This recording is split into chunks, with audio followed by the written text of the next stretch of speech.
They are the symptoms that make a hangover miserable. Headache to dizziness, nausea, fatigue, sensitivity to light, sensitivity to sound.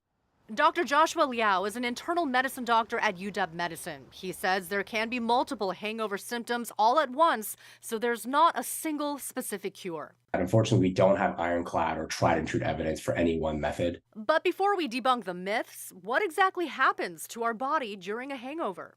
There are a few things that we can draw from the science. The first is that alcohol breaks down in our bodies to a bunch of different component parts.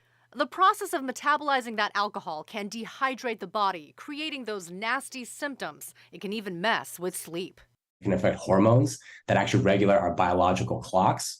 Alcohol actually can interfere with our brain activity when we sleep, so sleep is more fragmented. Leading to that potential grogginess the next day. So, what can alleviate symptoms and what doesn't work at all?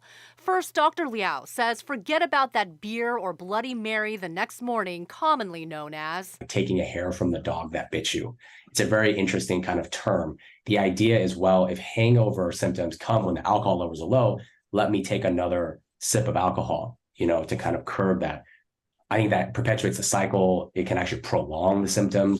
Liao says during a hangover, the body is trying to flush alcohol out of our system, and adding more to it, even in small levels, will only prolong the process. Hydration is also key here, since alcohol is a diuretic, meaning it causes us to lose water. What can happen is dehydration can contribute to some of those feelings that we have the morning after or the day after. So that Gatorade or Pedialyte drink might help. Electrolytes can be lost when people drink alcohol. So there is an idea that soups, bouillons, Gatorade, electrolyte-rich drinks can help. Again, no ironclad evidence there, but I think it makes good sense. Which leads us to prevention. Liao says avoid dehydration and make sure to drink water in addition to alcoholic drinks.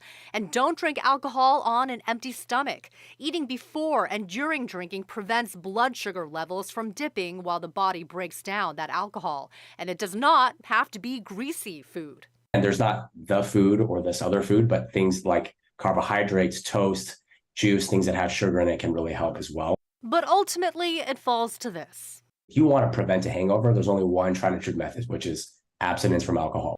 And a warning, Dr. Liao says don't take Tylenol or other forms of acetaminophen for a hangover remedy because that medication is broken down in the liver. Alcohol is also metabolized in the liver, so combining the two could overwork the liver and potentially cause liver failure. For HealthLink, I'm Christine Pay.